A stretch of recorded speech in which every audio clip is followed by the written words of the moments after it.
I want to share how we chose our new puppy using St. Thomas Aquinas's natural law theory on how humans have free will and how we make decisions. So this is Nina. She's an 11-week-old rescue pup. She came from a kill shelter down in Kentucky. She came up with her brother, and we went around to several rescue places before we chose her. And even within choosing her, we looked at several other doggies. So in St. Thomas Aquinas' theory, the very first thing that happens with any choice, any final cause, anything, is that basically we want something. We intend for something to happen. So for me, I grew up with dogs. I had dogs in college. I've wanted a dog ever since I got married. My husband is much more of a cat person. Actually, when we started dating, I had 2 cats, and I had just adopted them 2 weeks prior to him and I meeting. And I was considering giving them back to their owner because I adopted them. They were 1.5 years old. And anyway, I'm he said, no, you have to keep them. They're your cats. And he didn't realize that I had just gotten them. So we've had 2 cats for a whole marriage. And I'm like, I want a dog. I'm a dog person. I want the dog. I want the dog. And so finally, there's my desire, right? I want a dog. Man's best friend. Super camaraderie. Get to rough play. Snuggle. You get up and they aren't mad at you. And they'll be sitting there wagging their tail waiting for you to come back. Or they followed you to the kitchen to get the snack too. And they're just great. I love dogs. So I wanted something. So the next step that he talks about is, can we achieve it? We examined, would I be able to manage a dog with the 2 girls? The dog would be my primary responsibility. It is not my husband's dog. It is my dog. What will the girls do? Will they be able to acclimate to a dog? Are they allergic? They're not. Different things like this. Can we achieve it? Is it a plausible thing that this desire, is it plausible in reality? Next, we started talking about how could we do this? What are the different avenues, right? We could go to a breeder and get a golden doodle or a labradoodle, or, I didn't want a dog to be larger than 35 to 40 pounds. My husband didn't want teacup. I didn't want massive. So, we're talking about what are the different ways that this can happen. Actually, the size might be, can we achieve it? So these things kind of blend together, right? These 5 steps, these 5 pieces that are integrated within free will specifically. Are we free to make our own choices? And so, it's okay, we go to a pound, we go to the SPCA, we could adopt a puppy, we could adopt a grown one. What are the different ways that we can achieve this goal? So then the intellect comes in, and what St. Thomas Aquinas references as electio, it's basically like election, right, is choosing the best option. So we, and part of this, so the final one is to perform the action to adopt the dog. But part of this, it kind of went back and forth, right? So we were like, okay, well, we've made a decision that we're going to adopt a rescue. We're not going to go to a breeder. So we performed the action of going to several pounds, several rescues. And finally, when we found, a few that we liked, so Nina was brought up from the kill shelter with her brother, and they're the same age, look about the same. So we were like, why don't we bring both of them to the meet and greet, and we will have a little play date with both of them, with the girls, and see how they all do. Even in this specific instance, we can see the five processes play out, right? We intend something. We desire these 11-week-old puppies that came up from a kill shelter.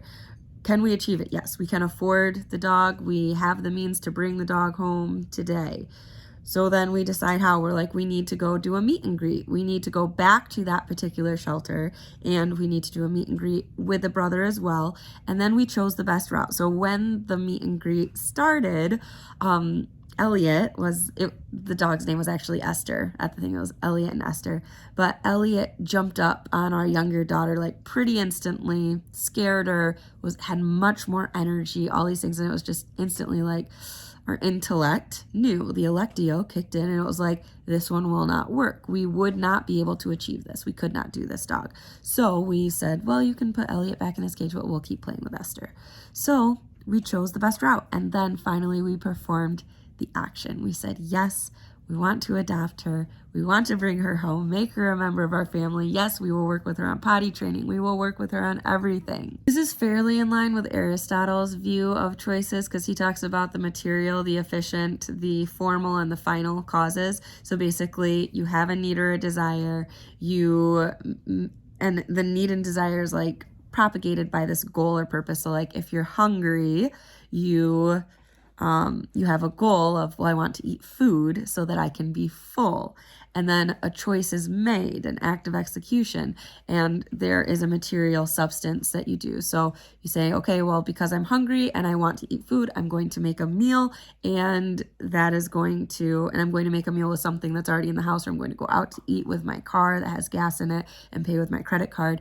That was Aristotle's. St. Thomas Aquinas drew it a step further by giving the whole idea of, okay, I'm hungry, so I want to eat food to be full, and then I have to choose what food do I want to make. He incorporates that process of, am I going to eat here? Am I going to go out? Is it a goal of mine to lose weight? Am I going to choose a salad over a candy bar? All of those things, the point of free will. Because materialism does not necessarily say that we have free will. It says that we are subject to our desires, that if we feel it, it must be true and we must follow it, that we don't in fact have free will. And that's where the disconnect starts to happen in this content of the will, because the will has to desire it. When we talk about, I'm going to make food, the will has to agree with what is going to be made. If I want to lose weight, but I really want a candy bar, and I choose the candy bar, like the will wanted, the salad, but the flesh wanted the candy bar. So that's where, there's that Bible verse that says the spirit is willing, but the flesh is weak. And that's what I think of when I think of that specifically. It's like, my spirit wants to be healthy, or my spirit wants to eat a salad, but my flesh is weak, and so I'm going to eat a candy bar. And this concept here is just about how, self-denial can bring us to our ultimate end. It can bring us to that ultimate goal that we do desire, because sometimes that ultimate final goal does require sacrifice. I have to potty train this dog. She has peed on my floor so many times. She's pooped in the corners. I'm like, what are you doing? And so now we're like crate trained, and it's just like, okay, you've gone. I got cut off. Yeah.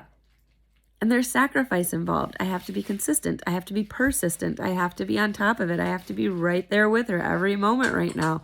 From where she came from, she was in a barn outside, like no structure. And there's a level of difficulty and challenge with that.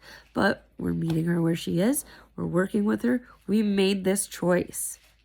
We could have chosen a potty trained Labradoodle, whatever, and our lives could have been a little bit easier, hypoallergenic, no shedding, all these things. But we ultimately chose this because we do have free will. We had the free will to choose this thing that might take a little bit of sacrifice, that I'm going to have to comb her a little more often, that there's going to be that level, but we saved a life and we're giving her a home. And, that's ultimately like a part of that goal that I think is good, and obviously it's nuanced. There's nuance everywhere. But that's the story of little Nina and how she's in our home. So, I hope you enjoyed a little bit more of an applicable stance of After the Natural Law by John Lawrence Hill. We talked about you this whole video. You want to say bye? Do you want to say bye? Say hello. Say, I love my owner. Say, we have so much fun. We kick the soccer ball around, even if it's raining, because she knows I need it. Say, my mommy knows I need to kick the ball around. So we go outside and we run. And we chase. And we play. May St. Thomas Aquinas pray for us. And may St. Francis pray for us. That we may achieve the potty training of our dreams.